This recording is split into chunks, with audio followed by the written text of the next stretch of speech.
Hello friends, welcome in the first part of JEE mains of determinant and matrices. Last આપણે inverse trigonometric ફંક્શન્સના JEE ના sessions complete કર્યા. હવે આજથી આપણું સેશનમાં ડિટર્મિનન્ટ અને મેટ્રિક્સ એટલે કે શ્રેણિક અને નિશ્ચાયક ચેપ્ટર નંબર 3 અને ચેપ્ટર નંબર 4 નું JEE આપણે કમ્પ્લીટ કરીશું.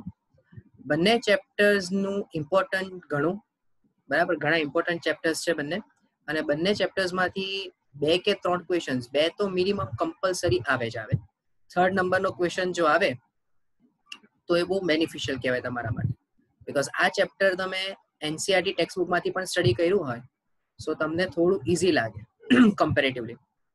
એનું JEE પણ કમ્પેરેટિવલી બીજા બધા ચેપ્ટર્સ કરતા ઇઝી, રાઈટ? 2-3 પાર્ટમાં આપણે આ ચેપ્ટરના JEE ને ડિવાઈડ કરી શકીએ. એમાંનો એક જે પાર્ટ છે તે આજે આપણે જોઈશું સોલ્યુશન ઓફ સિસ્ટમ. એક તો શ્રેણિકની અંદર બેઝિક જે આપણી પાસે નિયમો છે તે સરવાળા, બાદબાકી, ગુણાકાર, ઇન્વર્સ ઓફ મેટ્રિક્સ, બરાબર, અને રો એક્લાન મેથડથી તમે જે ઇન્વર્સ શોધો છો તે. ત્યારબાદ નિશ્ચાયકની વાત કરું તો નિશ્ચાયકમાં એક તો બેઝિક જેનું એક્સપાન્શનના બેઝિસ પર જે સ્વાધ્યાય 4.2 માં તમે ક્વેશ્ચન્સ કર્યા હોય તે મેજર થઈ ગયો પાર્ટ કહેવાય. ત્યારબાદ સહવયવ અને ઉપનિશ્ચાયકની વાત કરેલી હતી. ત્યારબાદ ઇન્વર્સને રિલેટેડ તમે ઘણા બધા નિયમો ભણ્યા અને ત્યારબાદ જે એક્સરસાઇઝ નંબર 4.6 હતી સમીકરણ સંહતિનો ઉકેલ, એના બેઝિસ પર JEE માં ઘણા બધા ક્વેશ્ચન્સ પૂછાય છે. એક સર્વે એવો કહે છે, તમે જો પ્રીવિયસ યર્સના પેપર્સને ઓબ્ઝર્વ કર્યા હોય તો ફ્રીક્વન્ટલી દરેક પેપરમાં આ થિયરીના બેઝ પર ક્વેશ્ચન્સ આવે છે કમ્પલસરી. એટલે 2013 થી જ્યારે JEE ઇન્ટ્રોડ્યુસ થઈ ત્યારથી લઈને ટિલ 2020 જાન્યુઆરીની પણ જેટલી પણ એક્ઝામ્સ ગઈ એ દરેક પેપરમાં હાર્ડલી 2 કે 3 જ પેપર્સ એવા હશે કે જેમાં આ ક્વેશ્ચન્સ નહીં પૂછાયા હોય, રાઈટ? એ સિવાયના મોસ્ટલી બધા જ પેપરમાં એટલે કે 99% કેસીસમાં આ થિયરીના બેસિસ પર ક્વેશ્ચન્સ આવે જ છે, બરાબર? તો આના વિશે આપણે પહેલા ડિટેલમાં ચર્ચા કરીએ, બરાબર? શું છે શું નહીં, કઈ મેથડથી JEE પોઈન્ટ ઓફ વ્યૂમાં કામ કરવાનું છે તેની આપણે વાત કરીએ. સો શરૂઆત કરીએ આપણે. સૌપ્રથમ તો જે ટોપિક છે સમીકરણ સંહતિનો ઉકેલ, તો સૌપ્રથમ આપણે સિસ્ટમ ઓફ ઇક્વેશન્સ જોઈએ કેટલા પ્રકારની હોય. તો પેલા સમીકરણ સંહતિ આપણે ઓબ્ઝર્વ કરીએ. તો અહીંયા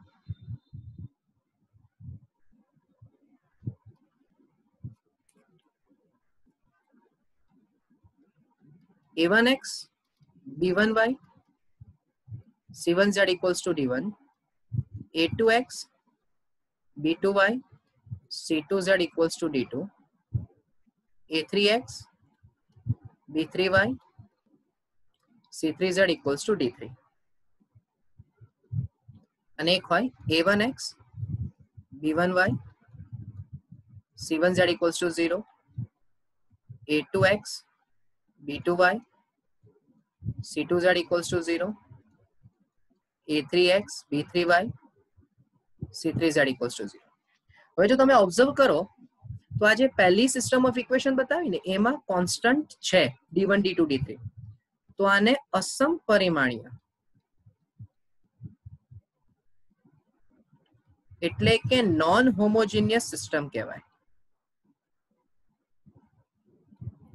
જ્યારે આને સમપરિમાણીય એટલે કે હોમોજીનિયસ સિસ્ટમ કહેવાય. હવે આખો જે થિયરી છે ને ભાઈ એ આ બે સિસ્ટમ પર ડિપેન્ડ કરે છે, બરાબર? હવે તમે ઓબ્ઝર્વ કરો કે મેં 3 ડાયમેન્શનલની વાત કરી છે, 3 વેરિયેબલ્સ છે x, y અને z. એટલે આ જે આખી સિસ્ટમ છે બંને પ્રકારની એ ત્રિપરિમાણમાં સમતલ દર્શાવે, ત્રિપરિમાણીય સમતલ. તમે તમારા પાર્ટ 2 માં ચેપ્ટર નંબર 11 ભણશો ત્રિપરિમાણીય ભૂમિતિ, એની અંદર તમે આ ઇક્વેશન સ્ટડી કરશો. સ્ટાન્ડર્ડ ઇક્વેશન આવે ax plus by plus cz plus d equals to 0, બરાબર? હવે હું ધારો કે એમ કહું કે આ 3 ઇક્વેશન્સ પરથી કેટલા ઉકેલની શરત મળે, તો એના માટે આપણે પહેલા દ્વિપરિમાણમાં એક શરત સમજીએ. હું એમ કહું કે 2 રેખાઓ હોય તો 2 રેખાઓ ક્યાં તો પરસ્પર છેદક હોય અથવા તો સમાંતર હોય અથવા તો સંપાતી હોય, આવું આપણને બધાને જ ખબર છે. તો છેદક હશે તો ઉકેલની સંખ્યા માત્ર ને માત્ર એક જ હશે, સમાંતર હશે તો ઉકેલ મળશે નહીં, અને સંપાતી હશે તો અસંખ્ય મળશે. તો એ જ રીતે જ્યારે આપણે ત્રિપરિમાણમાં સમતલની વાત કરીએ તો ત્રણ સમતલ પરસ્પર છેદક હોઈ શકે, અથવા ત્રણ સમતલ પરસ્પર સમાંતર હોઈ શકે, અથવા ત્રણેય સમતલ પરસ્પર સંપાતી હોઈ શકે. એટલે એ જ રીતે તમે વિચારો તો અહીંયા પણ તમને ત્રણ શરત મળશે. એક તો અનન્ય ઉકેલ મળે,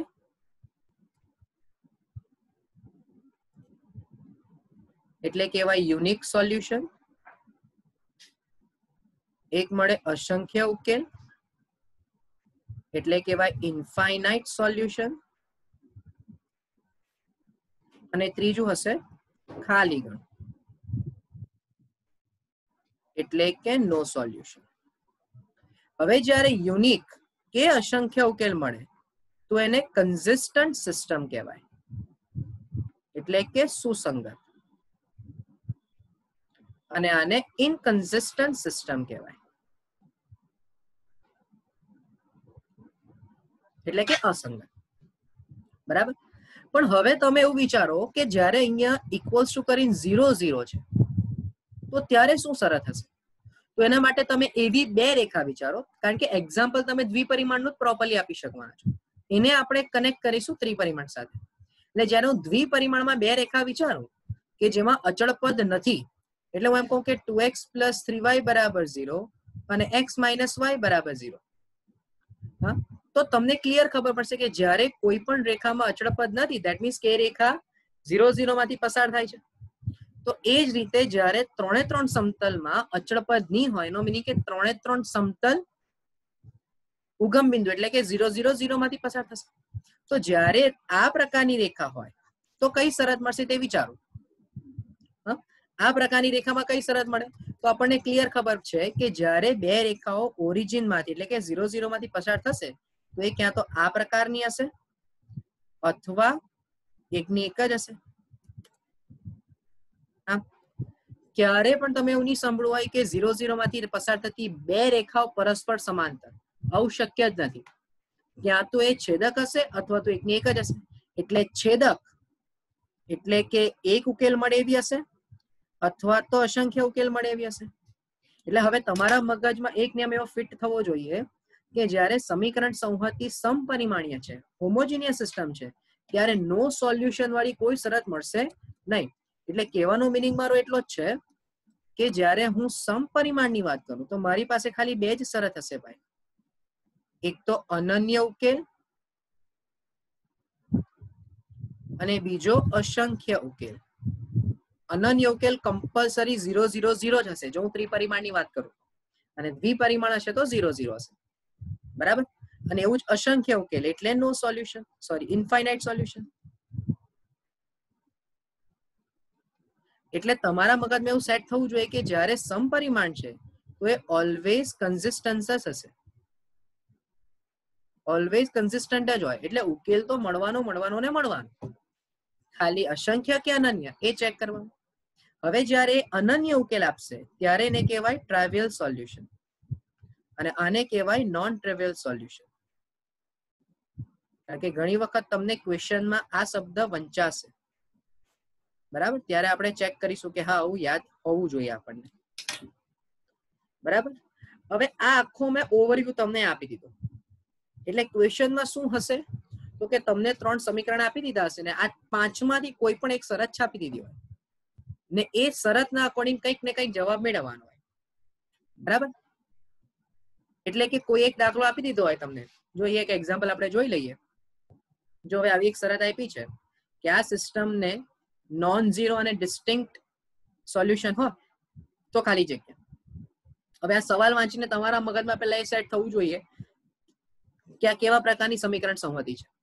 સો ક્લિયર દેખાય છે કે અહીંયા કોઈ જગ્યાએ તમે જુઓ તો કોઈ પણ જગ્યાએ અહીંયા અચળ પદ નથી, અચળ પદ 0 છે.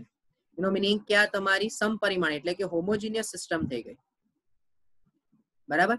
અને હોમોજીનિયસ સિસ્ટમમાં નોન ઝીરો સોલ્યુશન એટલે અસંખ્ય ઉકેલ થઈ જાય, એનો મીનિંગ એવો થાય. તો એનો ઉપયોગ કરીને તમારે શરત ચેક કરવાની છે. બરાબર. એટલે દાખલાને ઓબ્ઝર્વ કરતા પહેલા શીખવું પડે. એવો આ દાખલો પણ તમે ચેક કરી લો, ખાલી જોઈ લે. કે number of values of k for which system has no solution, એટલે કે આ સમીકરણ સંમતિને એક પણ ઉકેલ નથી એની શરત ચેક કરવી છે. એવી k ની કઈ કિંમત મળશે. ઓકે, આમાં પણ એવું જ છે, રાઈટ. સો તમારો જે દાખલો પૂછાશે JEE માં એ આ સિસ્ટમ પર ડિપેન્ડ કરશે, બરાબર. એટલે હવે ચર્ચા તો આપણે એવી કરી કે સિસ્ટમ શું હોય, ઉકેલની સંખ્યા કેવી રીતે છે, શું છે. પણ હવે સવાલ એ થાય કે સોલ્યુશન કેવી રીતે લાવવાનું, જવાબ કેવી રીતે લાવવાનો. તો એને માટે આપણી પાસે 3 મેથડ છે. એક મેથડ જેમાં પ્યોર નિશ્ચયકનો ઉપયોગ થશે, એક મેથડ કે જેમાં શ્રેણિકનો ઉપયોગ થશે, જે ઓલરેડી તમે ટેક્સ્ટ બુકમાં કરીને આવ્યા, અને ત્રીજી ને મોસ્ટ ઇમ્પોર્ટન્ટ કન્ડિશન કે જેનો મેઇનલી આપણે યુઝ કરવાનો એ છે રેન્ક ઓફ મેટ્રિક્સની મેથડ. હું પહેલા સમજાવી લઉં તમને 3 મેથડ વન બાય વન, બરાબર. તો ફર્સ્ટ મેથડમાં આપણે જોઈએ method with the use of determinant by determinant method.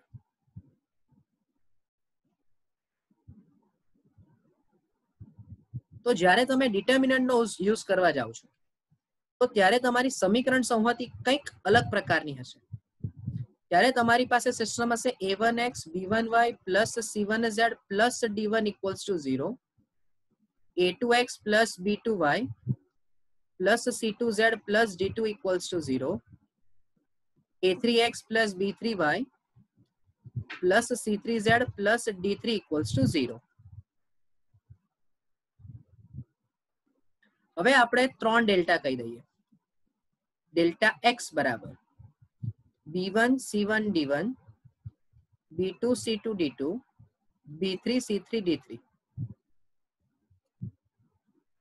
Delta y બરાબર a1 c1 d1,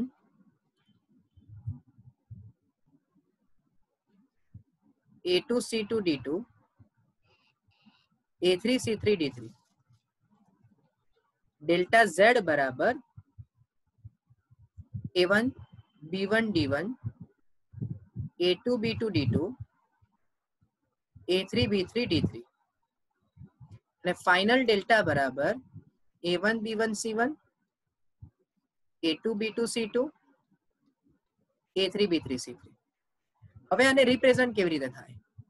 તો ડેલ્ટા x ના છેદમાં ડેલ્ટા બરાબર માઇનસ ડેલ્ટા y ના છેદમાં ડેલ્ટા બરાબર ડેલ્ટા z ના છેદમાં ડેલ્ટા બરાબર માઇનસ 1 અપોન ડેલ્ટા. ધ્યાનથી સમજો. Sorry, x upon delta x minus y upon delta y, z upon delta z અને માઇનસ 1 અપોન ડેલ્ટા. હવે અહીંયા માઇનસ નિશાની અહીંયા ને અહીંયા એટલે જ છે કારણ કે તમારો નિશ્ચયક તમે a1 c1 અને d1 ના સ્વરૂપમાં લખ્યો છે, બરાબર. એના અકોર્ડિંગ જ અહીંયા માઇનસ ની સાઇન હશે. તો આના પરથી x ની કિંમત શું થશે? તો કે minus delta x upon delta, y ની કિંમત થઈ જશે ડેલ્ટા y અપોન ડેલ્ટા અને z ની કિંમત થઈ જશે minus delta z upon delta. એટલે જો હવે તમે જે 3 શરત ભણ્યા કે ભાઈ અનન્ય ઉકેલ, અસંખ્ય ઉકેલ અને ખાલી ગણ, તો એનો આધાર કોની પર? તો પહેલી શરત, જો ડેલ્ટા નોટ 0 તો અનન્ય ઉકેલ મળશે. બહુ ક્લિયર ખબર પડે છે કે છેદ નોટ 0 હોય તો ઉપર ભલે ના આન્સર 0 બી કેમ નહીં આવે, બરાબર. તો x ની કિંમત પણ મળી જશે, y ની કિંમત પણ મળી જશે અને z ની કિંમત પણ મળી જશે. બીજું, ડેલ્ટા બરાબર 0 implies ડેલ્ટા x બરાબર ડેલ્ટા y બરાબર અને ડેલ્ટા z બરાબર બી 0. એનો મીનિંગ કે જો ત્રણેય શરતમાં 0 તો શરત કઈ થઈ જશે? અસંખ્ય ઉકેલની થઈ જશે. અને ત્રીજો ને મોસ્ટ ઇમ્પોર્ટન્ટ કે જો ડેલ્ટા 0 પણ ડેલ્ટા x, ડેલ્ટા y અને ડેલ્ટા z માંથી ઓછામાં ઓછો એક નોટ 0 તો ખાલી ગણ. ક્લિયર છે ને? કારણ કે છેદ 0 હોય પણ અંશ 0 નહીં હોય તો શક્ય જ નથી. સો આ 3 શરત તમારે યાદ રાખવાની, બરાબર. પણ હવે એ જ વસ્તુ જો તમે a1x, b1y અને c1z બરાબર 0, a2x, b2y c2z બરાબર 0 અને a3x b3y c3z બરાબર 0 આના વિશે વિચારો તો જરા ઓબ્ઝર્વ કરો કે ડેલ્ટા x ડેલ્ટા y અને ડેલ્ટા z તો કમ્પલસરી 0 જ થવાના કારણ કે ડેલ્ટા x માં d1 d2 d3 આવે છે ડેલ્ટા y માં પણ d1 d2 d3 આવે છે અને ડેલ્ટા z માં પણ d1 d2 d3 આવે છે અને અહીંયા d1 d2 d3 ની કિંમત તો 0 0 છે તો નિશ્ચયકના ગુણધર્મ પ્રમાણે compulsory delta x delta y અને ડેલ્ટા z તો 0 જ હશે તો ડિપેન્ડન્સી કોની પર આવી માત્ર ને માત્ર ડેલ્ટા પર આવી કે જો ડેલ્ટા બરાબર 0 તો already delta x delta y અને ડેલ્ટા z તો 0 છે ને છેદ બી 0 ને 0/0 એટલે કઈ શરત આવી ગઈ ભાઈ અસંખ્યની શરત આવી ગઈ અને જો ડેલ્ટા નોટ 0 એટલે કે છેદ 0 નથી પણ અંશ તો 0 જ છે તો આ કઈ શરત હશે ભાઈ અનન્ય ઉકેલની શરત હશે અને એ અનન્ય ઉકેલ કયો હશે કમ્પલસરી 0 0 0 હશે બરાબર એટલે હવે ધારો કે ક્વેશ્ચનમાં તમને કોઈ બી શરત આપે છે કે સિસ્ટમને અનન્ય ઉકેલ છે કે સમીકરણને ખાલી ગણ છે ને બે સિસ્ટમ પરથી કઈ સિસ્ટમ આપી છે એનો યુઝ કરીને તમે આ મેથડ પરથી જવાબ લાવી શકો રાઈટ હોપ કે આ પોઈન્ટ તમારા માઇન્ડમાં ક્લિયર થયો હોય એટલે આ પહેલી મેથડ થઈ હવે આ કઈ મેથડ ખબર તમે 10મા ધોરણમાં કે ભૂતકાળમાં તમે કદાચ પેલી ક્રેમરની મેથડ બી ભણ્યા યાદ હોય તો તમે આવું લખતા હતા યાદ કરાવો નાનપણમાં કે x ના છેદમાં નિશ્ચાયક નહીં પણ તમે ડાયરેક્ટ ઘટક લખી દેતા હતા પછી y ના છેદમાં ઘટકો લખતા હતા યાદ હોય તો આ એ જ મેથડ છે પણ હવે 2 ડાયમેન્શનલ ને બદલે કયામાં છે 3 ડાયમેન્શનલમાં છે બોલો ક્લિયર થશે ભાઈ આ જે મેથડ છે તે કઈ મેથડ થઈ ગઈ નિશ્ચયકની મેથડ થઈ ત્યાર પછી ત્રણેય મેથડમાં આપણે ઉકેલ તો 5 પ્રકારમાં જ શોધીશું એટલે કે આ 3 શરત બી આવશે અનન્ય અસંખ્ય અને ખાલી ને આમાં પણ બે શરત પણ આવશે જ ઓકે એટલે જુઓ હવે ત્રીજી મેથડની વાત કરીએ બીજી મેથડમાં છે બાય ઇનવર્સ ઓફ મેટ્રિક્સ જે આપણા ટેક્સ્ટ બુકમાં જ છે હવે એને માટે સિસ્ટમ કયા પ્રકારની હોવી જોઈએ કે a1x b1y plus c1z equals to d1 a2x b2y plus c2z equals to d2 a3x b3y plus c3z equals to d3 તો આના પરથી તમે યાદ કરો આવું એક શ્રેણિક બનાવતા હતા a1 b1 c1 a2 b2 c2 a3 b3 c3 કૌંસમાં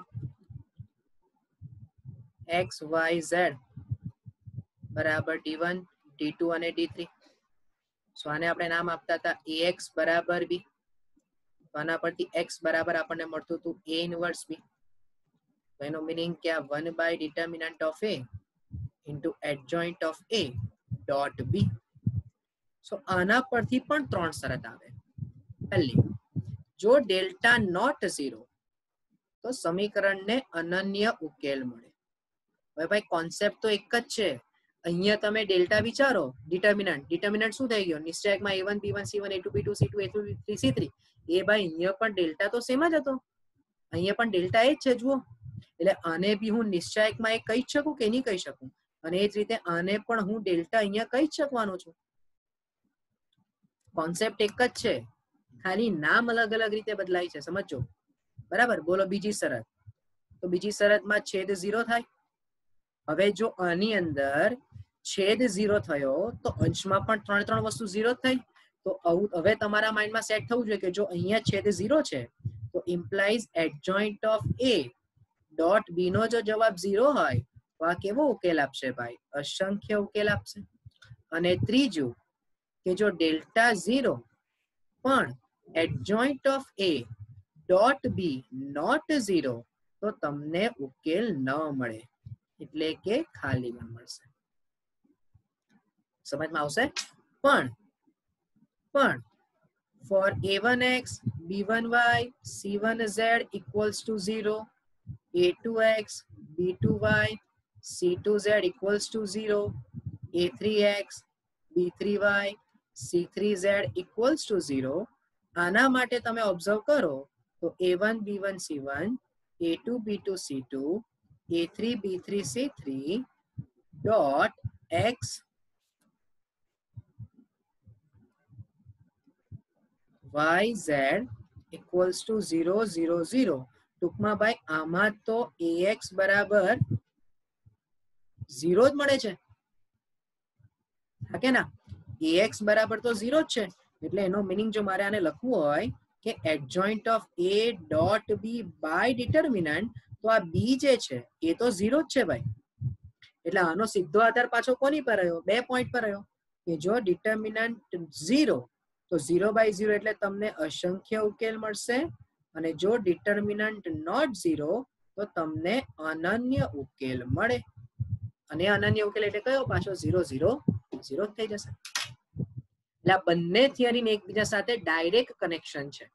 ફરક માટે એટલો છે કે આની અંદર આપણે 4 અલગ અલગ નિશ્ચયક શોધવા પડશે, જ્યારે આની અંદર તમારે એડજોઇન્ટ ઓફ a અને b નો ગુણાકાર કરીને ચેક કરવું પડશે. બોલો, આટલી 2 મેથડ ક્લિયર થાય? તો હવે સૌથી ઇમ્પોર્ટન્ટ મેથડ કે જેનો મેઇનલી આપણે યુઝ કરવાનું તેવી મેથડ કે જેનું નામ છે rank of matrix.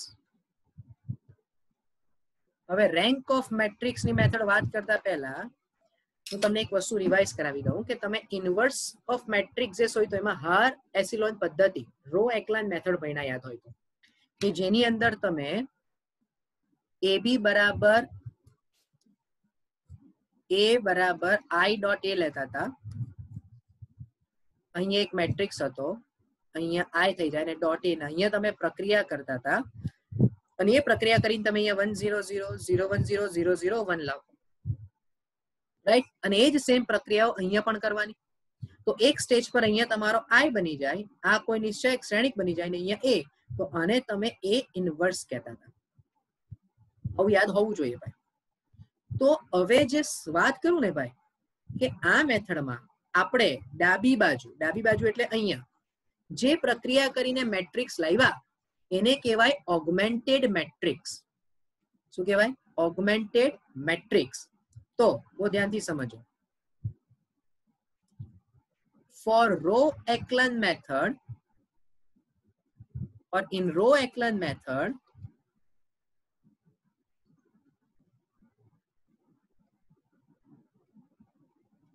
after getting augmented matrix, the number of non-zero rows is known as rank of matrix. Is known as rank of matrix. એટલે હવે આ છે ને પર્ટિક્યુલર પ્યોર JEE નો પોઈન્ટ થઈ ગયો. તમારી ટેક્સ્ટ બુકમાં તમે ક્યારે પણ એવા કોઈ જ દાખલા નથી જોયા કે જેની અંદર રેન્ક ચેન્જ થતી હોય. તમે જેટલા પણ દાખલાઓમાં ઇન્વર્સ શોધ્યું હશે ઓગમેન્ટેડ મેટ્રિક્સનો ઉપયોગ કરીને, એ દરેક દાખલાની અંદર તમારો જવાબ 1 0 0 0 1 0 અને 0 0 1 સ્વરૂપમાં આવી જ જાય છે. પણ કોઈક એવા નમૂનાઓ નીકળશે JEE માં, ડેફિનેટલી આપણે એવો દાખલા ગણીશું અત્યારે, કે જેમાં ઓગમેન્ટેડ મેટ્રિક્સમાં કન્વર્ટ કરતા વખતે કોઈ એક હાર ઓટોમેટિકલી 0 બની જાય. એવો દાખલો સેટ જ હશે બાય ડિફોલ્ટ. તો આવા કેસમાં 3 હારમાંથી કેટલી હાર નોન ઝીરો કહેવાય? તો કે 2 હાર નોન ઝીરો કહેવાય. તો આ જે શ્રેણિક છે એનો રેન્ક 2 છે એમ કહેવાશે. બરાબર? હવે આની મેથડમાં શું કરવાનું, કેવી રીતે ખબર પડે? તો તમે સોલ્યુશન ઓફ સિસ્ટમ વાળી મેથડ યાદ કરો. તમે આવું લખતા હતા કે a ઇનવર્સ b, આવું આપણે કહ્યું. બરાબર? અને એના પહેલા પણ આપણે એક કામ કરીએ, આપણે વિચારીએ ax ઇક્વલ્સ ટુ b. જો હું ઓગમેન્ટેડ મેટ્રિક્સમાં 1 0 0 એટલે કે આનો ઇનવર્સ શોધવાની વાત કરીએ, કારણ કે આપણે આ x બરાબર તો a ઇનવર્સ b જ લખીએ છીએ. આફ્ટર ઓલ છેલ્લે તો ટાર્ગેટ મારો આનો વ્યસ્ત શોધવાનો જ છે. હવે એ વ્યસ્ત શોધવા માટે હું હાર એસિલોન પદ્ધતિ વાપરું કે ઇનવર્સ નું સૂત્ર વાપરું, મેટર કોઈ નથી કરતું, જવાબ તો સેમ જ આવશે. આવું આપણને બધાને ક્લિયર હોવું જોઈએ કે a ઇનવર્સ શોધવા માટે સૂત્ર વાપરો તમે કે હાર એસિલોન પદ્ધતિ વાપરો, બંનેથી જવાબ તો શું આવશે? સેમ જ આવવાનું છે. બરાબર? તો હવે જો હું હાર એસિલોન પદ્ધતિ વાપરીને ax plus b માં a પર 1 0 0 0 1 0 ને 0 0 1 લઈ આવું, અને સાથે તમે XYZ નો ગુણાકાર આપો અને એ જે કોઈ પણ પદ આવે તો હવે તમે આનો ડાયરેક્ટ ગુણાકાર વિચારો તો સીધી જ તમને x y અને z ની કિંમત મળી જશે કે ભાઈ x + 0 + 0 એટલે x, 0 + y + 0 એટલે y, 0 + 0 + z એટલે z બરાબર સીધો જ તમારો જવાબ થઈ જશે, રાઈટ. પણ આ જે મેથડ કરવાની ને એમાં જે પ્રક્રિયા તમે અહીંયા કરશો એ જ પ્રક્રિયા તમારે આ શ્રેણિક પર પણ કરવાની. એટલે હવે બહુ ધ્યાનથી સમજજો, થોડું કન્ફ્યુઝન થશે પણ જેમ જેમ દાખલા ઉપર જઈશું તેમ તેમ ક્લિયર થઈ જશે. હવે સમજજો શું કહું છું તે.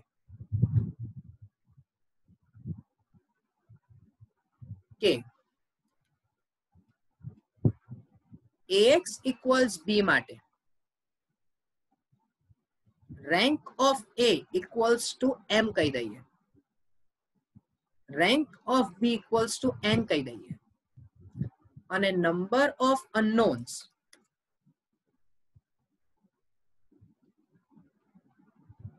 = k. એટલે કે જો તમે વાત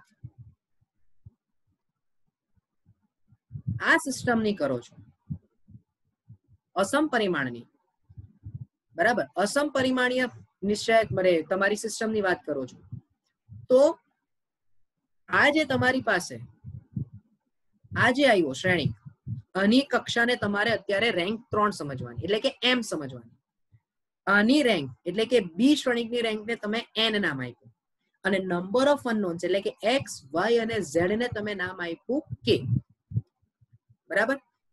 તો હવે પહેલું બહુ ધ્યાનથી સમજો, જો m = n और આપણે આવું વિચારીએ કે m > n = k એટલે કે જો a નો રેન્ક અને b નો રેન્ક સમાન હોય અથવા a નો રેન્ક > b નો રેન્ક હોય પણ m અને k સરખા હોવા જોઈએ એટલે કે રેન્ક a અને નંબર ઓફ અનનોન સરખા તો સિસ્ટમને અનન્ય ઉકેલ મળે એમ કહેવાય. એટલે સમજાવું, જો ધ્યાનથી સમજો. તમે જ્યારે આ રીતે એક શ્રેણિક બનાવ્યું, બરાબર, અહીંયા તમે હર પ્રક્રિયાઓ કરીને 1 0 0 0 1 0 0 0 1 લાવ્યા, અહીંયા x y અને z છે જ અને અહીંયા પણ ધારો કે તમે a b અને c કોઈ પણ તમારો જવાબ આવ્યો તો અત્યારે આ શ્રેણિકમાં કોઈ પણ નોન ઝીરો કોઈ પણ ઝીરો હાર નથી એટલે આનો રેન્ક કેટલો થશે અત્યારે 3. અહીંયા પણ કોઈ પણ હાર ઝીરો નથી એટલે આનો રેન્ક કેટલો થશે 3 અને નંબર ઓફ અનનોન્સ પણ કેટલા છે 3 જ છે. તો આ શરતમાં તમને અનન્ય ઉકેલ મળશે એમ કહેવાય. સીધી રીતે દેખાય છે x y અને z તમે આ બે શ્રેણિકનો ગુણાકાર આપો એટલે તમને કમ્પલસરી એક શ્રેણિક x y z પ્રકારનો જ મળશે અને સામે a b c છે તો સીધું તમે કમ્પેર કરી દો, રાઈટ. હવે ગ્રેટર ની વાત કરી એટલે ધારો કે અહીંયા આ ઘટક 0 થઈ ગયો એટલે હવે અહીંયા રેન્ક 2 થઈ ગયો કારણ કે આમાં એક હાર 0 છે એટલે 2 નોન ઝીરો રો છે તો પણ મને કોઈ ફરક પડતો નથી, તો પણ શરત તો મારી અનકેલી થશે કેમ કે આ બે ના રેન્ક સરખા છે. તો ક્યાં મુદ્દો તમારા મગજમાં સેટ થતો હોય. નંબર 2, જો m > n, just a minute,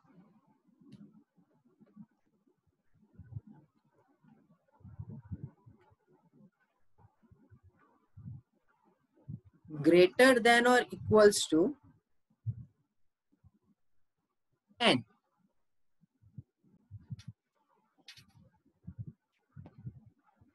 અને લેસ ધેન k હોય તો તમને અસંખ્ય ઉકેલ મળે. એટલે કે ધારો કે અહીંયા તમારો જવાબ આ 0 આવી ગયો એટલે હવે અહીંયા રેન્ક છે 2, અહીંયા પણ 2 જ રેન્ક. શરત સમજો, m > n જ હોવું જોઈએ. અત્યારે m અને n વચ્ચે તો રિલેશન મેં ફિક્સ જ રાખ્યું છે, બરાબર. તો હવે તમે આમાં ઓબ્ઝર્વ કરો તો તમને કેટલા ઇક્વેશન મળે. તો પહેલું ઇક્વેશન x + 0 + 0 પછી 0 + y + 0 અને અહીંયા 0 બરાબર a b અને 0. તેનો મીનિંગ કે x બરાબર a, y બરાબર b અને z પર તો આધાર જ નથી, એટલે z બરાબર t. કોઈ એક પેરામીટર થઈ ગયો ભાઈ. એનો મીનિંગ કેવો થયો કે તમને જે કોઈ પણ સમીકરણ સંમતિ આપી હશે એનો આધાર z પર રહ્યો નથી, અને z પર નથી રહ્યો ધેટ મીન્સ કે z ની તમે કોઈ પણ કિંમત લઈ શકો. બહુ ધ્યાનથી સમજો આ મુદ્દો, રાઈટ? હવે કોઈકને એમ થાય કે સર અહીંયા ગ્રેટર ધેન ની શરત આવે, એવું તો શક્ય જ નથી બનવાનું. તમારા નંબર ઓફ અનનોન્સ કરતા ક્યારે પણ શ્રેણિકનો રેન્ક વધારે આવવાનો જ નથી. સિમ્પલ વસ્તુ છે, કારણ કે એક્સ વાય ઝેડ તો ફિક્સ જ છે. હા ને, બદલાશે શું? રેન્ક બદલાશે. એટલે ક્યાં તો આ શ્રેણિકનો જે રેન્ક છે એ અનનોન જેટલો હશે અથવા તો એના કરતા ઓછો હશે. ગ્રેટર ની શરત આવવાની જ નથી. બરાબર? તો ત્રીજી શરતમાં સર હજુ એક વસ્તુ બાકી રહી ગઈ. કયું બાકી રહી ગયું? તો કે સર અનન્ય ઉકેલ વાળી ખાલી ગણ વાળી ઉકેલ બાકી રહી ગઈ. તો ભાઈ ખાલી ઉકેલ માટે શરત નંબર 3 બહુ ધ્યાનથી સમજજો. હે, હવે આપણે જવા દઈએ જરાક. ખાલી ઉકેલ માટેની શરતમાં શું હશે? બહુ ધ્યાનથી સમજો. શરત નંબર 3,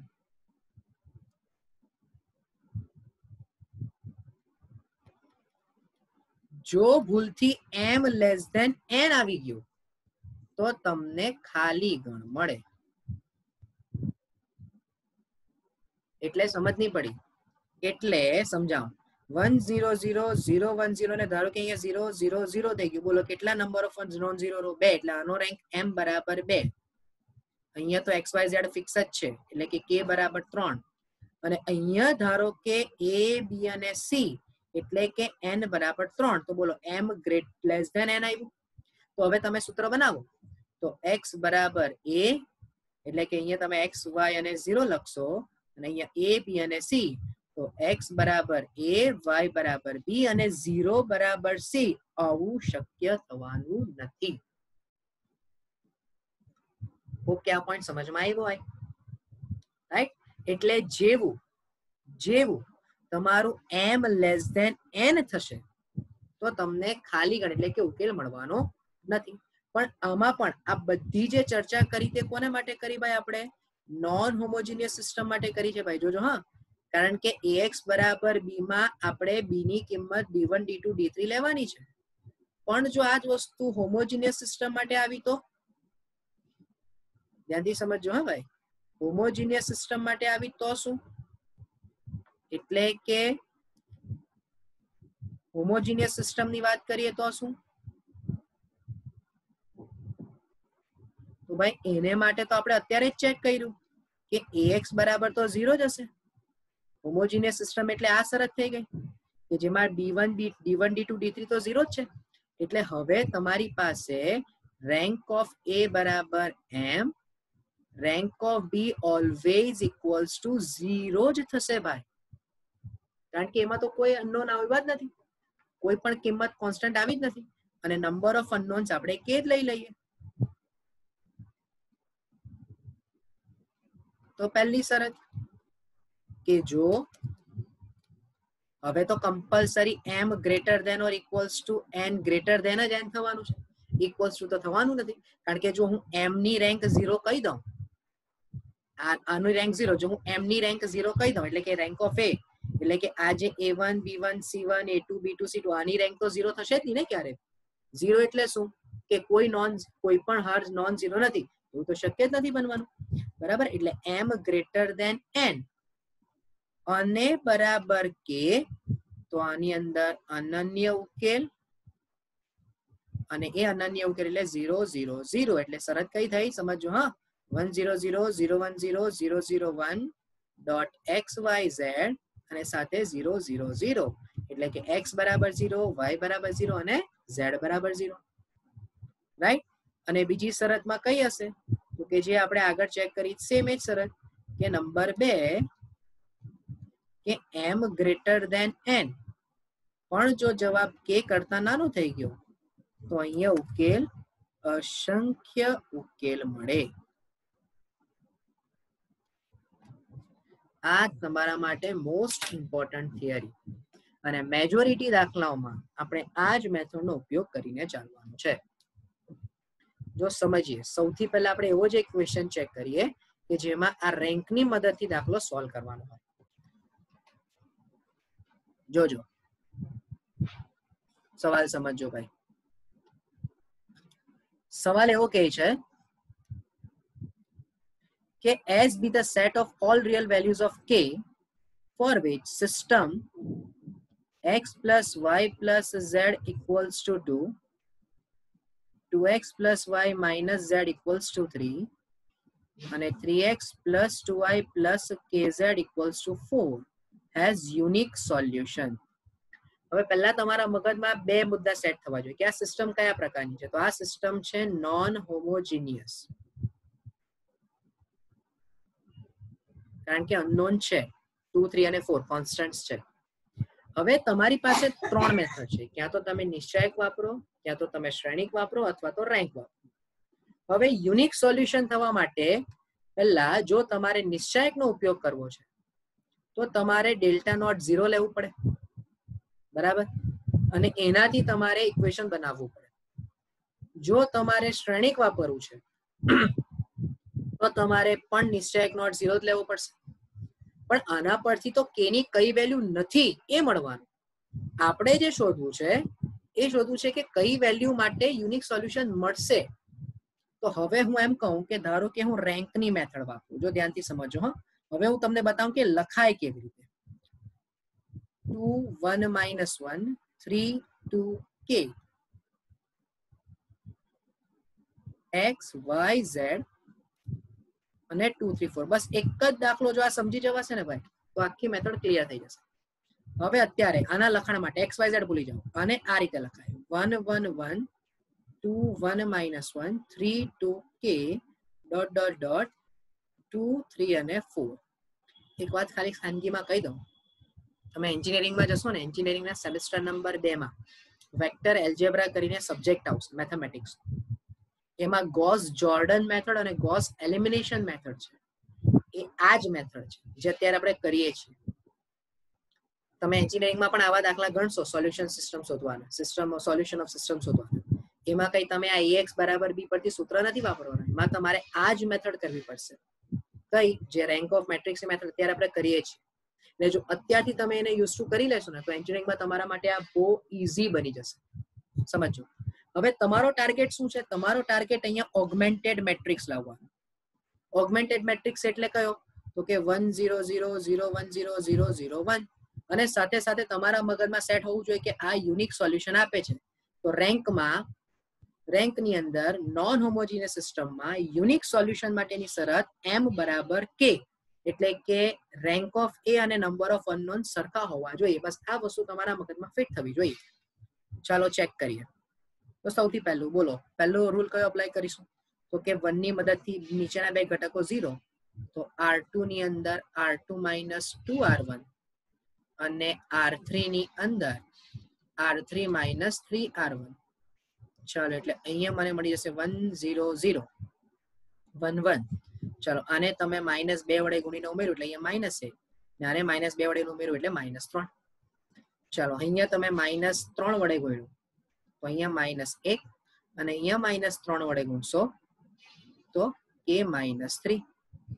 એ જ પ્રક્રિયા સામી બાજુ. તો 2 ને -2 વડે ગુણીએ એટલે -4, તો અહીંયા -1, અને 2 ને -3 વડે ગુણીએ તો -6, તો અહીંયા -2. ચાલો, હવે આપણો ટાર્ગેટ શું? તો કે અહીંયા 1 બનાવો. આ ઘટકને 1 બનાવવાનો, બરાબર. અને એ 1 ની પણ બનાવવો હોય તો અહીંયા 0 બનાવી દો. નીચેની હારને 0 બનાવો. ચાલો, હવે ધ્યાનથી સમજો. હા, હું એમ કહું કે r3 ની અંદર r3 - r2, તો 1 1 1 0 -1 -3 0 0 અને k, જ્યારે અહીંયા થઈ જશે 2 -1 અને -1. બસ અહીંયા તમારો દાખલો પૂરો થઈ ગયો. જો હવે આ દાખલો પૂરો થઈ ગયો કે હવે for unique solution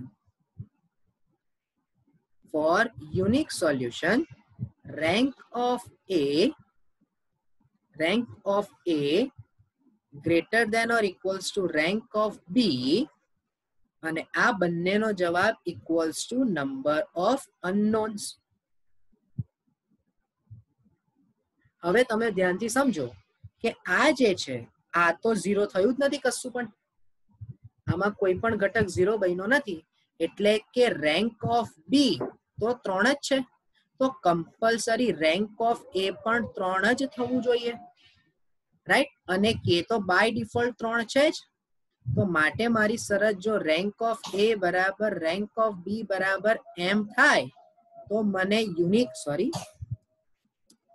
કે થાય તો મને યુનિક સોલ્યુશન મળી જાય. અને આ થવા માટે રેન્ક ઓફ એ 3 થવા માટે આ જે હાર છે એ 0 થવી જોઈએ નહીં. જો આ હાર 0 થઈ જાય તો એક હાર આખી 0, તો એ કેસમાં આ બે જ હાર નોન ઝીરો થશે. એનો મીનિંગ કે રેન્ક ઓફ એ કેટલી થશે? 2 થશે. એટલે કે ઇફ a equals to 0, તો રેન્ક ઓફ એ બરાબર 2, which is not possible. તો માટે k belongs to r but 0 લેવું નથી. k belongs to r but 0 લેવું નથી. જો તમે k ની કિંમત 0 લેશો તો છેલ્લી હાર, ત્રીજી હાર 0 0 0 થઈ જશે. એટલે એ કેસમાં એ મેટ્રિક્સ નો રેન્ક કેટલો હશે? 2. અને એ આપણી જે આ શરત છે એના કરતા વિરુદ્ધ થશે, બરાબર?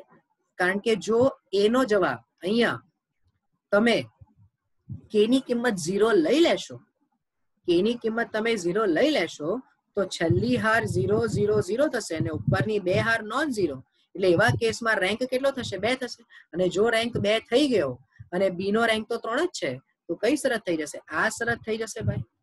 અને આ શરતનું આપણે પાલન કરાવવું નથી. બોલો, સમજમાં આવશે? આ સિવાય ધારો કે સ્ટીલ હજુ આનાથી નથી ખ્યાલ આવતો, તો શું કરાય ખબર? તો સીધું જ તમારે આ નિશ્ચયક લેવાનો 1 1 1 2 1 -1 3 2 k, અને આનો જવાબ નોટ 0 લેવાનો. અને આને સોલ્વ કરીને તમને k ની કિંમત જે મળે એ કોઈક નોટ ઇક્વલ્સ ટુ કરીને મળશે, કન્ફર્મ. એટલે અત્યારે તમારો જવાબ બિલોંગ્સ ટુ r -0.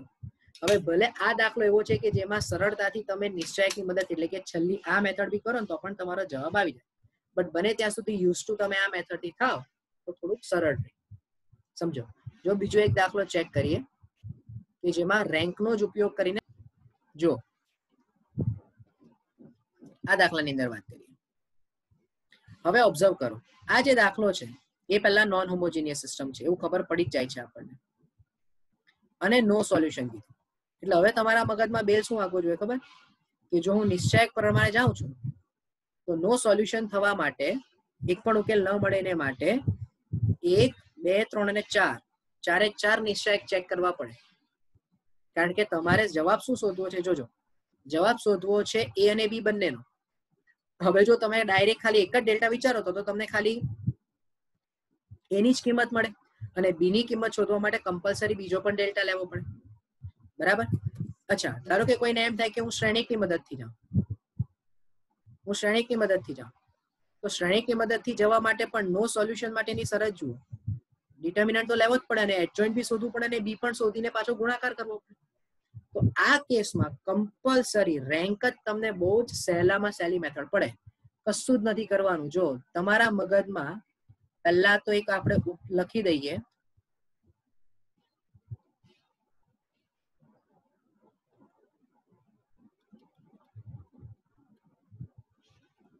જો ધ્યાનથી સમજવું, હું પહેલા એકદમ સરળતા ખાતર આ જે ઘટક છે એને છેલ્લે લખું, એટલે કે 1 2 1, આ બીજા સમીકરણને આપણે પહેલા લખી દીધું, પછી 1 5 3 અને 1 a 1, અહીંયા x y z અને બરાબર કરીને 1 2 1 એટલે અહીંયા 6, અહીંયા b અને અહીંયા 3. ચાલો, હવે આપણું કામ શું?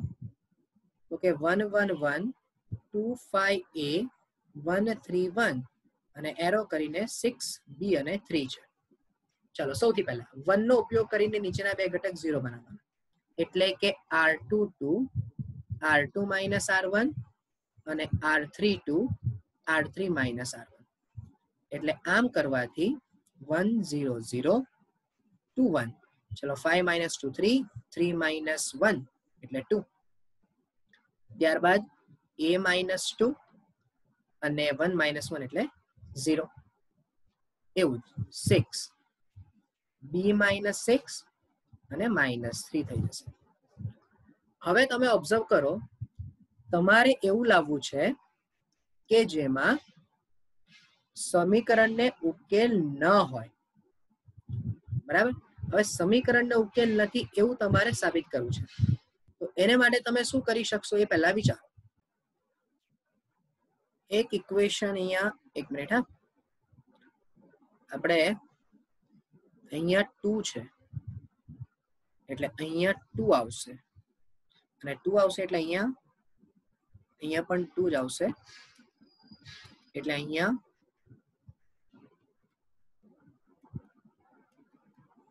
તો અહીંયા -1 આવશે. હવે તમારા મગજમાં બસ આ આટલું પતી ગયું એટલે હવે સીધો જ તમારો જવાબ આવી જશે. જુઓ હું એમ કહું કે રેન્કમાં નો સોલ્યુશનની મેથડ શું હતી ઓબ્ઝર્વ કરીએ ચાલો. એટલે અહીંયા પણ એક થોડો ફરક ચેક કરી લઈએ આપણે. કોઈ 3 6 B એટલે 6 બીજી શ્રેણીમાં B અને પછી 3 ઓકે ફાઇન ડન. હવે નો સોલ્યુશન માટેની શરત વિચારીએ આપણે. તો નો સોલ્યુશન માટેની શરત શું હતી? m લેસ ધેન n થવું જોઈએ. બરાબર. હવે m લેસ ધેન n એટલે એનો મીનિંગ શું થયો કે આનો રેન્ક આ જે છે આ શ્રેણિકનો રેન્ક તમારો કંઈક અલગ આવવો જોઈએ. હવે અહીંયા પણ આ એલિમેન્ટ ચેન્જ થયો એટલે અહીંયા પણ આન્સર 1 આવશે. ઓકે ચાલો હવે આપણે એમ વિચારીએ જે આપણે પાછળ ચર્ચા કરી પાછું વખત કહી દઉં કે m લેસ ધેન n થવું જોઈએ. એટલે કે આ જે શ્રેણિક છે આની અંદર રેન્ક 3 કરતા ઓછો થવો જોઈએ. કારણ કે આનો રેન્ક જો 3 લઈએ તો આનો રેન્ક 3 કરતા ઓછો થવો જોઈએ. તો હવે સમજો અહીંયા આપણે 0 બનાવી શકીએ. તો એમ કહું કે R3 થી R3 પ્લસ R2. હવે આવું કરવાથી શું થયું તો કે 1 0 0 2 2 3 1 અહીંયા A પ્લસ 1 અહીંયા 0 અને આ જ કરવાથી B માઇનસ 6 અને અહીંયા શું થઈ જશે જોજો B માઇનસ 9 થઈ જશે. હવે બહુ ધ્યાનથી સમજો. જો A પ્લસ 1 બરાબર 0 લઈએ તો આ આખી છેલ્લી હાર 0 થઈ જાય. તો રેન્ક ઓફ A શું થઈ જશે 2 થઈ જશે. અને જો B માઇનસ 9 નોટ 0 લઈએ તો rank of B equals to 3 થઈ જશે. સાથે સાથે B માઇનસ 6 પણ નોટ 0 લેવું પડે તો પણ રેન્ક ઓફ B શું થશે 3 જ થશે. આટલું દિમાગમાં ઉતારજો. ચેક કરો જો કે જો A પ્લસ 1 ની કિંમત 0 લઈએ તો છેલ્લી હાર તમારી 0 થઈ જશે એટલે 2 જ નોન 0 હાર બચશે એટલે ત્યારે તમારી રેન્ક 2 થઈ ગઈ. અને જો B માઇનસ 9 અને B માઇનસ 6 આ બંને નોટ 0 હોય તો આ બંને કેસમાં રેન્ક ઓફ B 3 જ હશે. તો એનો મીનિંગ કે આ તમને નો સોલ્યુશનની શરત આપશે. કારણ કે અત્યારે જ આપણે થિયરી રિવાઇઝ કરી કે જો m લેસ ધેન n તો ખાલી ગણ મળે છે. રાઈટ. સો હવે તમારો જવાબ અહીંયા આવી ગયો. તો ઇમ્પ્લાઇઝ A ઇક્વલ્સ ટુ -1 અને B નોટ ઇક્વલ્સ ટુ 9 અથવા A ઇક્વલ્સ ટુ -1 અને B નોટ ઇક્વલ્સ ટુ 6. એટલે ક્યાં તો આ શરત હોય તો પણ ચાલે અને આ શરત હશે તો પણ ચાલશે. અને આ બે માંથી તમને પહેલી શરત given છે કે જેમાં A ઇક્વલ્સ ટુ -1 અને B not equals to 9. Right. થોડુંક એક ઘટક લખવાને લીધે એકાદ મિસ્ટેક થઈ ગઈ. બટ હવે જો આ મેથડ તમને ની ખ્યાલ હોય અને તમે જો નિશ્ચયકની મદદથી કે શ્રેણિકની મદદથી કરવા જાઓ તો આઈ થિંક એ થોડી લેન્થી પડશે અને ટાઈમ વધારે કન્ઝર્વ કરશે. રાઈટ. સો આના પેટર્ન પર ડિપેન્ડન્ટ આપણે દાખલા હજુ એકાદ વખત થોડા એક સેશનમાં નેક્સ્ટ સેશનમાં આના ડિપેન્ડિંગ દાખલા જોઈશું કે જેથી આ મેથડ વધારે ક્લિયર થાય. કોઈ પણ નાનામાં નાનો ડાઉટ લાગે છે તો આ નંબર પર તમે કોન્ટેક્ટ કરી શકો છો. રાઈટ. થોડું વ્યવસ્થિત ધ્યાનથી સમજશો તો બહુ ઈઝી છે આ મેથડ. અને હજુ તો 2 દાખલા કર્યા છે. મેં તમને કીધું ને 2013 થી અત્યાર સુધીમાં દરેક પેપરમાં પૂછાયા છે. એટલે ખાલી એટલા જ દાખલાઓની બી તૈયારી કરીશું તો બી આખી મેથડ આપણા મગજમાં બહુ ક્લિયર થઈ જશે. ઓકે, સો હોપ કે આ સેશન ક્લિયર થયો હોય, સમજમાં આવ્યું હોય, કઈ યુઝફુલ લાગતું હોય જેડબલ્યુ પોઈન્ટ ઓફ વ્યૂ તો શેર કરો, લાઈક કરો કે જેથી બીજા સ્ટુડન્ટ્સ પણ એનો બેનિફિટ લઈ શકે. ઓકે, નેક્સ્ટ સેશનની અંદર આની પર ડિપેન્ડિંગ દાખલા આપણે કરીશું. Thank you from my side.